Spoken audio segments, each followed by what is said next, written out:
તો ભારતના ભૂતપૂર્વ વડાપ્રધાન મનમોહન સિંહનું દિલ્હીના એમ્સમાં નિધન થયું. ઘરે તબિયત લથડ્યા બાદ તેમને હોસ્પિટલમાં દાખલ કરવામાં આવ્યા, જ્યાં તેમણે અંતિમ શ્વાસ લીધા.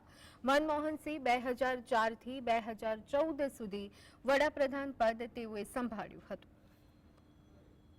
પૂર્વ વડાપ્રધાન ડોક્ટર મનમોહન સિંહ તેમની નમ્રતા, સખત મહેનત અને કામ પ્રત્યેની પ્રતિબદ્ધતા માટે જાણીતા હતા. વડાપ્રધાન પદ છોડ્યા બાદ તેઓ સક્રિય રાજકારણથી દૂર રહ્યા.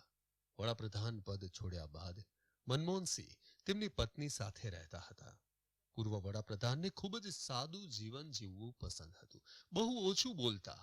ડોક્ટર મનમોહનસિંહનો જન્મ 26 સપ્ટેમ્બર 1932ના રોજ પશ્ચિમ પંજાબના ગાહમાં થયો હતો, જે હવે પાકિસ્તાનનો ભાગ છે.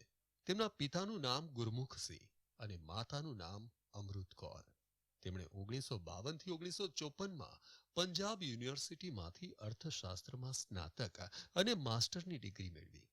તેઓ MA અર્થશાસ્ત્રમાં યુનિવર્સિટી ટોપર હતા.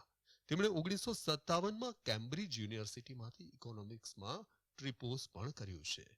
આ પછી તેમણે વર્ષ 1962માં ઓક્સફોર્ડ યુનિવર્સિટીમાંથી અર્થશાસ્ત્રમાં DPhilની ડિગ્રી મેળવી. તેઓ પંજાબ યુનિવર્સિટી અને દિલ્હી સ્કૂલ ઓફ ઇકોનોમિક્સમાં અભ્યાસ કરાવતા હતા. મનમોહનસિંહે વર્ષ 1958માં ગુરશરણ કૌર સાથે લગ્ન કર્યા. તેમને સંતાનમાં ઉપિન્દરસિંહ, દમનસિંહ અને અમૃતસિંહ નામની 3 દીકરીઓ પણ છે. મનમોહનસિંહની અર્થશાસ્ત્રના વિષય પર ખૂબ જ મજબૂત પકડ હતી. આથી જ તેમને ખૂબ જ ટૂંકા ગાળામાં એક મોટા હોદ્દાની ઓફર થઈ. દેશના અર્થતંત્રમાં તેમનું યોગદાન દેશવાસીઓ આજે પણ યાદ કરે છે. વર્ષ 1971માં તેમને વિદેશ વેપાર મંત્રાલયમાં આર્થિક સલાહકાર તરીકે નિયુક્ત કરવામાં આવ્યા. 1972થી 1976 સુધી તેઓ નાણાં મંત્રાલયમાં મુખ્ય આર્થિક સલાહકાર રહ્યા. ડોક્ટર મનમોહનસિંહ 1976થી 1980 સુધી રિઝર્વ બેંકના ગવર્નર હતા. એપ્રિલ 1980થી સપ્ટેમ્બર 1982 સુધી તેઓ આયોજન પંચના સભ્ય સચિવ હતા. સપ્ટેમ્બર 1982થી જાન્યુઆરી 1985 સુધી તેમણે ફરી એક વખત રિઝર્વ બેંકના ગવર્નર તરીકે સેવા આપી. જાન્યુઆરી 1985થી જુલાઈ 1987 સુધી તેઓ આયોજન પંચના ઉપાધ્યક્ષ પદે રહ્યા. આ પછી તેઓ 1987થી 1990 સુધી જીનીવામાં દક્ષિણ આયોગના મહાસચિવ રહ્યા. તેમણે વડાપ્રધાનના સલાહકાર, યુનિવર્સિટી ગ્રાન્ટ્સના કમિશનના અધ્યક્ષના હોદ્દા પણ સંભાળ્યા હતા.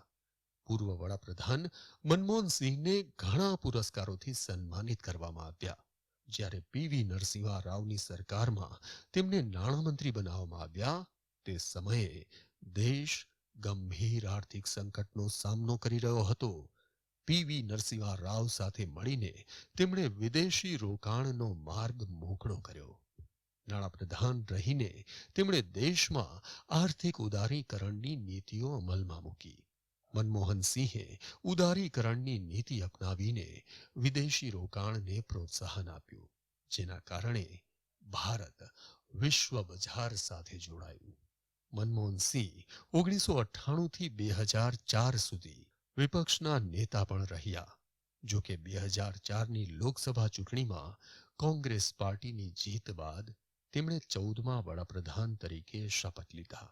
તેમણે UPA 1 અને 2માં વડાપ્રધાન પદ સંભાળ્યું. મનમોહનસિંહે 22 મે 2004ના રોજ પ્રથમ વખત અને બીજી વખત 22 મે 2009ના રોજ વડાપ્રધાન તરીકેના શપથ લીધા. તેમની સરકારના કાર્યકાળ દરમિયાન એવા ઘણા નિર્ણયો લેવામાં આવ્યા કે જે આજે પણ કારગત સાબિત થઈ રહ્યા છે. Bureau report, GSTV.